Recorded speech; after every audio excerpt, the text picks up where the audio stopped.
Hello, welcome to the Weekly Spark. I'm waiting for Facebook to load as well. Instagram is live. Welcome to all of you who are joining live. And today we're talking about how to plan a productive week. This is something that comes up with my clients a lot, specifically this value of productivity, how to be most effective, especially when we're juggling a lot of things at the same time. And today I'm sharing the one essential thing you must do to plan a productive week. So, like all of my clients, myself included, not included as one of my clients, but I also resonate with the fact that we want to feel productive, we want to feel accomplished, and we want to feel organized. And a lot of my clients and myself, we like our calendars and our budget and our systems, and it feels good to have all of this kind of under control, right? It gives us a sense of control of our life. There's a shadow side, though, that often gets missed, especially because this sense of organization, control, productivity is celebrated by bosses, by teachers, by our systems that we are in. And so we don't look for a shadow side because we're just getting celebrated all the time, and we're celebrating ourselves, right? We're thinking we're checking all of the boxes. And yes, we are. So there's a light side to this, right? There's also, this is definitely a strength for us to hold. And today, this one thing that we must do before we plan addresses the shadow side so that the shadow side doesn't take over. You'll understand what I mean here in a moment. So, the one thing to do, we're going to dive right in. The one thing to do is to pause before you start planning. And what this does to address the shadow side is ensure that you're not planning non-essential tasks. And this may sound basic. However, I think oftentimes we forget, or it doesn't seem obvious what the non-essential tasks are. We go about, especially when we love planning and organizing, and we immediately pull up our spreadsheet or our calendar or our checklist and start writing things down to organize things. We don't realize that we're writing down things that don't need to be written down. We're organizing and structuring our days and feeling stressed out about things that we don't need to feel stressed out about. And so this one thing, to pause before doing that and reflect, will keep us from making a list full of things that don't matter. Will keep us from feeling stressed over things that we don't need to be stressed out, overwhelmed over something that doesn't even matter. And so pausing is essential, and specifically in this pausing is to ask why. And I'll walk you through a step-by-step of what this looks like in a moment. However, I want to address something that's probably going to come up for many of us right away, which is I don't have time to pause. Especially if we're sitting down to organize a week, create a task list. We're probably already in this mindset of plan mode and of I need to figure it out and react, and I just have too much going on there's too much on our plates right now. That's probably the mode that we're in when we sit down to plan. And if not, that's great. Then this is just going to be an easy entrance into this one thing to do before you start this planning. However, if we're already in this state of overwhelm and trying to control and organize, then the thing that's going to come up most commonly is I don't have time to pause. I don't have time to step back and ask these important, imperative questions before going about what I was going to do anyway, when I was originally sitting down. And so I want to address that head on, and also just highly encourage you and motivate you to understand that this pausing is the best use of your time, especially when it comes to planning and prioritizing a productive week, is the pause. Is reserving the time and prioritizing the time to ask these reflective questions, even though our probably tendency, historic belief is that that isn't productive. What is productive is putting things in a list, putting things in a spreadsheet, putting things in our calendars. But this is the best use of your time, again, in order to reduce the overwhelm, in order to plan the most productive week and the most productive long-term plan as well. This isn't just about week to week. So what does this look like? Once we've gotten over the mindset of I don't have time, and we're understanding, okay, there is something I need to do before I sit down and plan. I'm open at least to try this. It's to ask yourself why. Why are you in this mode of planning in the first place, of maybe reactivity? Why is it important for every single item on your list to be on your list? Why? And really dig under, not just ask like, okay, why have this client call? Because they scheduled a call with me, or because I'm a coach and so I have client calls. Really get to a deeper layer, right? Why do I'll give a personal example. Why do I want to finish this project by next week? I could say, well, because it's the deadline and it's going out to my members next week. And so therefore I have to make sure that all of this is done before that happens. That's a good, even maybe second layer level why. However, I could dig even deeper and say, well, because I wanted to create a membership program so I could reach more people and give them really valuable insights that I have been teaching one-on-one clients for years. Okay, there's a really good why, right? So I want to create this membership site. Is this doing what I intended my membership site to do? So what I'm actually creating, the task I'm actually writing down on my list, is that fulfilling the original why to the membership, to the inspiration, to what my clients' needs are in the membership? And then you get to that level of, if there isn't alignment, if there's a lack of alignment between the why, the deep layer why, and this task that you're writing down and likely reacting to make sure it happens, then it's time to step back. And maybe this specific task, depending on how things are, maybe this specific one you can't just immediately eliminate, but it provides this opportunity to question and say, do I really, really need this task, or want this task to be the one that I make time for in my week? Or could there be an even better one that's in greater alignment, one that achieves the why in a better, more efficient way? And let's zoom out even further.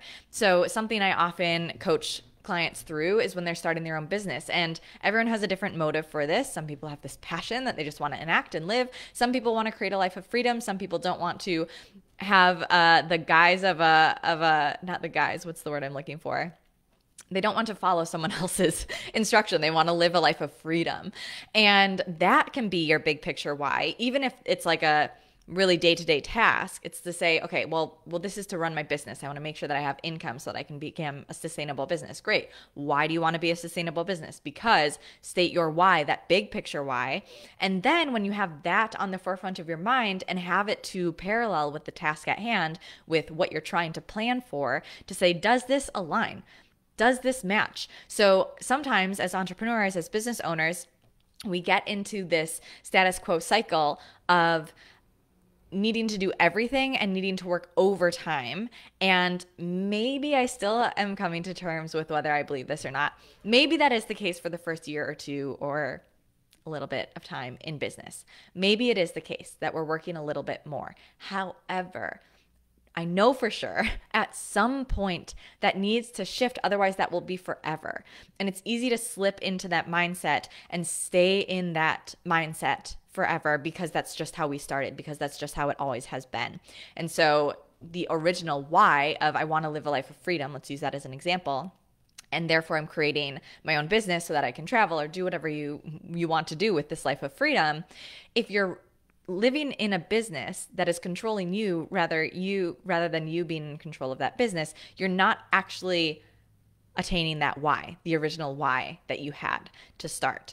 And so when we're creating these plans, creating these tasks, and building a business, to stop first and say, okay, all the different layers of the why, is this aligning with all of these things?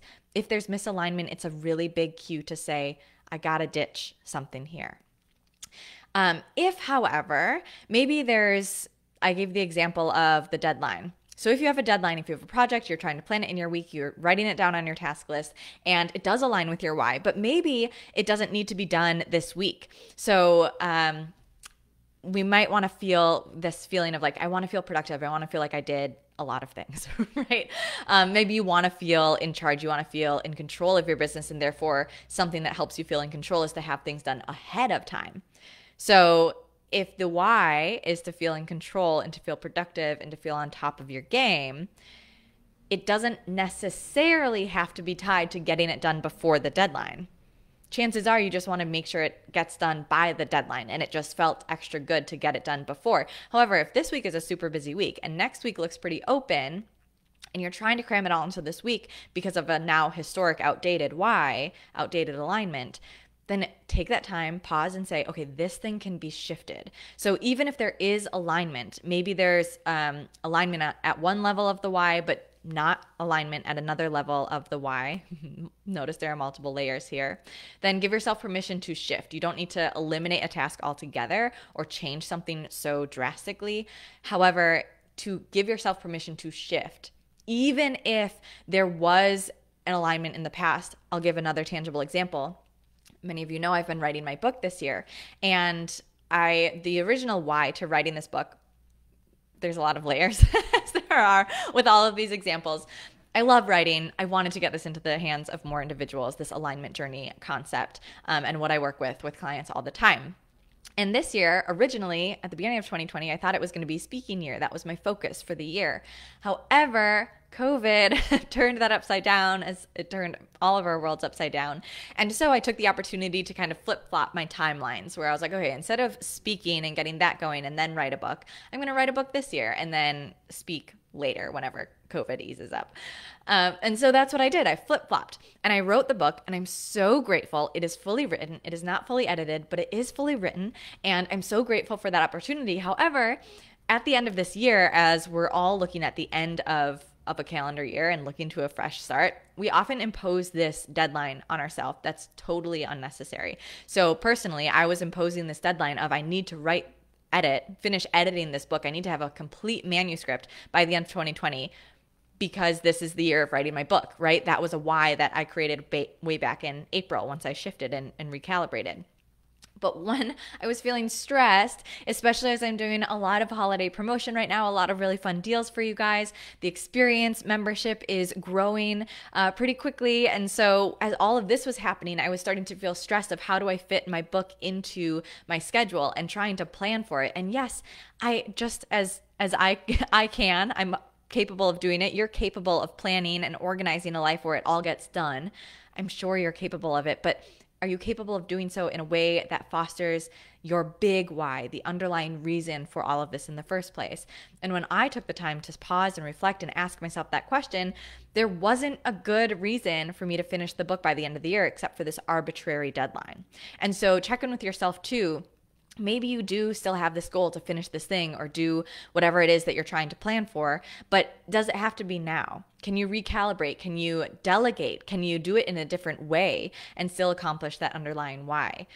And what I did to finish that story is that I gave myself permission to not finish editing the book this year. And once I gave myself permission of that, my eyes opened up to how amazing it's going to be to extend the book publishing deadline further out for so many reasons. So you may find that once you release the grip on how we thought it was going to be, how our plans have been thus far, and open our eyes to different possibilities that's in greater alignment with our why anyway, we see more opportunity, and potentially, probably, it's going to manifest in a way that feels even better and that the outcome is even greater than had we clutched a historic, outdated plan.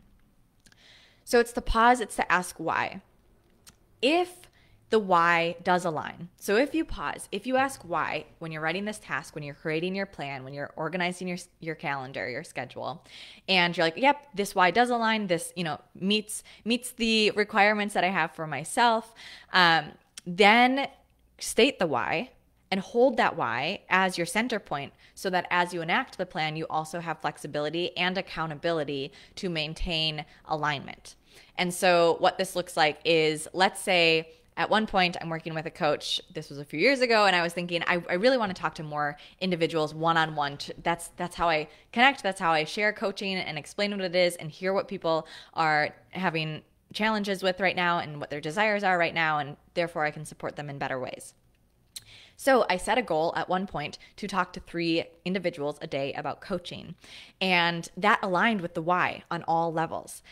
And after a while, I was talking to 3 individuals a day, but it wasn't feeling good and it wasn't fulfilling that original why. And so it's not that the why dissipated or that the task didn't serve a purpose and wasn't in alignment before, but rather it's that it was time to change the task at hand. I had this arbitrary now 3 people a day goal that no longer was necessary. And so for you, if your task, if what you're planning and what you're scheduling is in alignment, then go on to hold that as your measuring stick as you implement your plan, as you take action, your measuring stick to whether or not that continues to remain in alignment. And also to check in with if what you plan, what you predicted, turns out to have the results that you thought it would. Or is it different and therefore we just need to recalibrate? So, all of this said, the big summary is the plan, is the pause. Yes, it's the plan. It's the pause before you plan. And it's to ask yourself why on all the levels. Why this task? Why this business? Why this lifestyle? And is it aligning at all levels, at least for the time being, and then giving ourselves permission to recalibrate or to defer to another week, to another timeline, to another idea, to another how to enact that, and to use it as your measuring stick to continuously circle back to and saying, okay, is it still aligning with my why? Is it still aligning with my why? This is exactly what I'm doing in just under a week on next Monday, the 30th at 10:30 a.m. I'm hosting a free confidence and clarity workshop where we are asking ourselves this important question, this why, in preparation for 2021. So as we end the old year and go toward the new year, we are creating a plan, but before creating that plan for the new year and setting those goals and being ambitious and getting excited, we are pausing to ask why. I'm going to guide you through a centering exercise. I'm going to guide you through a brief meditation, and we're going to pinpoint these whys so that you have your measuring stick all ready and so that you have a plan that aligns with that. Again, taking your best guess right now and then using that to have a foundation as you walk into 2021. So even if the plan changes, which it probably will. Our plans likely change, most often change. You still won't feel lost or without direction or overwhelmed or suddenly in a mode of reactivity because you have a foundation upon which to stand and upon which to return to as you continue to plan and adjust your plans and reflect on how your plans are going. So if you're interested in that, then go to yesandbymaureen.com/confident. It is my confidence and clarity workshop happening on Cyber Monday. I'm also hosting some amazing deals. And this, again, is taking into action what I talked about all today, which is determining the why and getting to the root of things to ensure that everything that you're planning is in alignment for 2021 rather than feeling overwhelmed, chaotic, in disarray because we don't have a foundation to stand upon, because we don't have these justifications and reasons that are in alignment with our greatest self and our ideal future as we create plans. That is all for today, our weekly spark on Tuesday, November 24th. Again, yesandbymaureen.com/confident if you want to plan and create a why for that plan for 2021. And I will see you next Tuesday.